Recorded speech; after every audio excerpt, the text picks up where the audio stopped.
Hi guys, today we are going to be taking a look at a new Plants vs Zombies game that nobody is talking about, Plants vs Zombies 3D.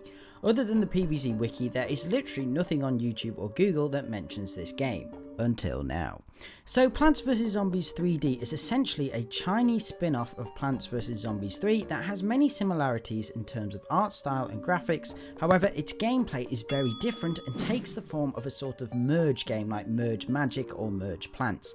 Developed by TalkWeb Games and published by PopCap Games and Tencent Games, PvZ3D is available to play for free on 4399.com, but was also released on a variety of other Chinese platforms. If you want to check it out, the link is in the description. This game was brought to my attention by Gamer25677, so a huge shout out to them, as it's likely this would have gone completely under my radar otherwise. Now strangely, there appears to be no confirmed release date of this game other than the wiki stating it came out after Plants vs Zombies 3's soft launch. After scrolling down to the comments, the earliest post I could find was January 2021, so unless any of you guys have any more detail on this, this is all we know in terms of when it was released. The basic premise of the game, like with other tower defense PvZ games, is to defend your home, well Dave's home, from the zombie hordes using our beloved plants. But this isn't your traditional tower defense game, and to be honest it's less about strategy in terms of the plants you choose but more so in the upgrade system. Now once the zombie hordes start to pour in, unlike the other PvZ games, you don't complete levels in the usual way. You still have the waves of zombies, but there's no breaks between each wave. It's just a constant wave after wave of zombies, increasingly getting tougher and tougher. Also, it's important to note the game doesn't stop when you go into most menus. The house has a health bar and you can see what wave you are on from the menu at the top. If the health bar goes to 0, you lose, but you can restart the wave to continue. Initially you start off with a single pea shooter and 5 additional spots that are reserved for other plants. However, this doesn't work as you might expect. At first I thought, okay, so I have a single pea shooter, and when I have enough for another pea shooter I will place it in one of the other spots. But nope, this is not how it works. Also, just before I explain, you may have already noticed there is no sun in this game. You upgrade plants with coins instead. Anyway, so each of the soil plots you see on the screen are reserved for a particular type of plant. So for example, only pea shooter type plants can be placed in that first spot. You can't place them anywhere else, and you can only have one at a time. As you unlock better plants, the first plant can be swapped out. So a pea shooter can be replaced with a snow pea, for example. Each plant has a total of 4 other variants you can unlock by finding sets of puzzle pieces. The puzzle pieces can be found in a number of ways. They are either dropped by zombies, found in reward chests, given as rewards at the end of a wave, or from completing challenges. I should also mention primary plants can be unlocked with golden leaves, which you get 1 or 2 if you watch an ad at the end of a wave. Every plant in the game shoots automatically, but if you tap on the screen you can increase the fire rate dramatically, and it changes the zombie the plants prioritize. So if you tap on a garg, for example, they will focus on that.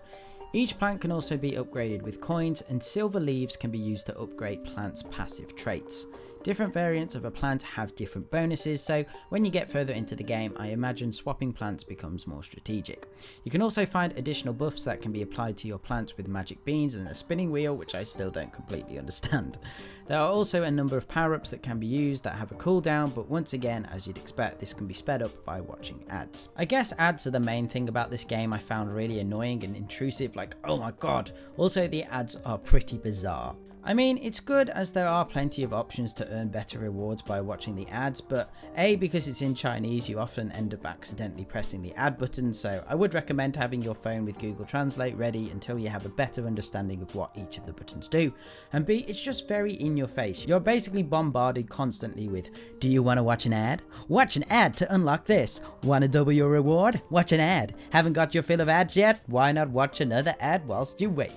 I mean, it's debatable whether insane amounts of ads are better than insane amounts of microtransactions, but the issue is that ads take you out of the gaming experience and you're just like, just leave me alone and let me play the game.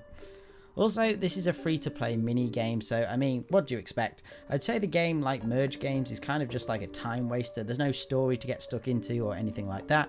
It's just an endless gameplay loop, really, of upgrading your plants more and more and making sure you don't get your brains eaten by zombies.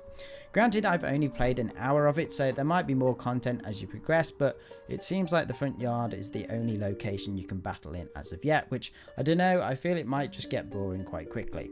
Although once I started to get the hang of it and was learning which buttons mean watch and add, it did get slightly more enjoyable. Overall, this is a bit of a weird one for me. Like, it's certainly different from what we've had before. It has the Plants vs Zombies 3 art style, the gameplay isn't quite as PvZ-y as I would expect, and no one is really talking about it. Maybe there's a good reason for that. However, I think it's at least worth checking out just to see what you think. I would love to know when the game was released, but it's nice to know that there has been another PvZ game created, even if it is a bit of an oddball spin-off. Anyway guys, I hope this video has given you a bit of an overview of what the game is all about. I would love to hear your thoughts on this in the comments below. As always, don't forget to hit that subscribe button, turn on notifications, and if you do want to support the channel further, check out my Patreon page by clicking on screen now or through the link in the description. But other than that, I will see you in the next one. Okay, thanks guys, bye.